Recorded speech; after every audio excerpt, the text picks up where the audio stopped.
Welcome back. I've got just one question for you, so listen very, very carefully. Do you guys not have phones? Because honestly, just like Blizzard said, if you don't, then what are you doing here? If you do though, then listen up, because today I will be going over the 5 most interesting mobile games I played last week, spending only 1 minute per game. So get ready for a fun turn-based roguelike RPG card game that can be played offline, a gorgeous looking survival MMO, a hardcore indie adventure platformer, a very silly online first-person shooter, and an MMORPG so bad that I just had to rant about it here as well. That is today's lineup of games, so let's just get started with the first one. LifeAfter is a new zombie survival MMO game by NetEase with amazing graphics and an insane amount of content that has us collect resources, craft gear, cook food, build our base to protect us against zombie attacks, and slowly progress throughout the story. The control system in LifeAfter is especially well tuned, and the multiplayer world and upcoming PvP features make the game feel so much more alive and interesting than competing survival games like, for example, Last Day on Earth Survival, as long as you can sit through the 1 to 2 hour long tutorial in this game. As a free-to-play title, the game monetizes by selling cosmetics and materials, the latter of which gives paying users, sadly, a pay-to-progress faster advantage. It didn't ruin the gameplay experience for me at all, but it may discourage some of you. The game requires online access, it takes up 1.68 GB of space, it's available both on Android and on iOS, and my final verdict is that you should definitely give it a go if you enjoy survival games, as this definitely competes with Durango as the best one on mobile.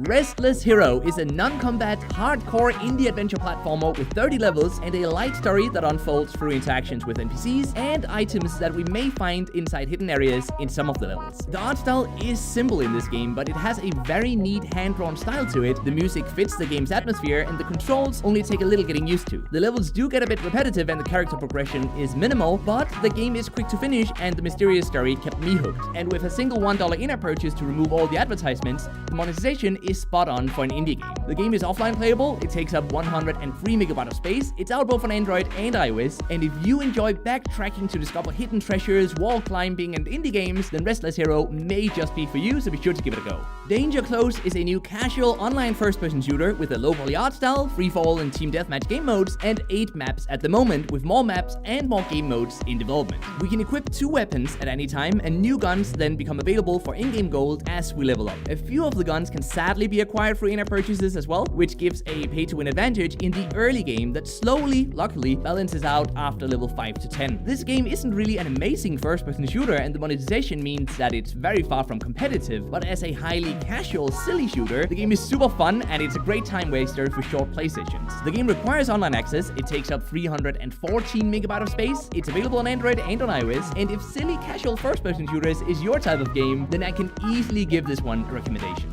Now we're gonna get to the good stuff, guys. AxE Alliance vs Empire is a new open-world MMORPG that looks amazing, but fails in every other aspect. Big time. Yes, it's rant time. There's a 500 MB additional download waiting for you the first time you launch the game, and then another 1 GB download after the first 5 to 10 minutes of playing. Everything is automated, auto-questing, auto-combat, auto-skill use, auto-running. The game's PvE is insanely easy as we're bombarded with rewards and overpowered gear that makes the combat very boring, and the cash shop is filled with $100 in-app purchases, yes, multiple $100 in-app purchases that allow us to buy all the best equipment through loot boxes. What a fail. If you want a good fantasy MMORPG, check out Rangers of Oblivion instead, Old School RuneScape, Ragnarok M Eternal Love, Adventure Quest 3D, Celtic Heroes, Torum Online, or Tion instead. There are so many great games out there. Just don't play this one.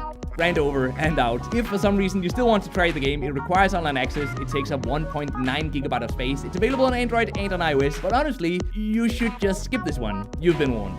Alright, with that out of the way, Night of the Full Moon is a fantastic offline playable turn-based roguelike RPG card game with a polished art style and lots of replayability. The game takes place inside a book where we progress throughout the chapters by upgrading our cards, fighting monsters, opening random encountered chests, and visiting shops to build up our deck, each of which turns another page in the book. And we then continue like this until we eventually will die. With over 400 interesting cards with unique abilities, 92 opponents, lots of randomly triggered events, fun roguelike elements, and a light monetization and no advertisements, Night of the Full Moon is one of the best casual RPG card games I have ever played on mobile. The game is offline playable, it takes up 371 MB of space, you can play it both on Android, where it's completely free, and on iOS, where it costs $1, and if you like RPG games, I am very sure that you will like this one, regardless of what you think about normal card games, as it's my favorite game of the week. Thank you very much for deciding to stick around till the end of this video. Let me know which game was your favorite, and until next time, just keep gaming, stay awesome, and I'll see you guys around.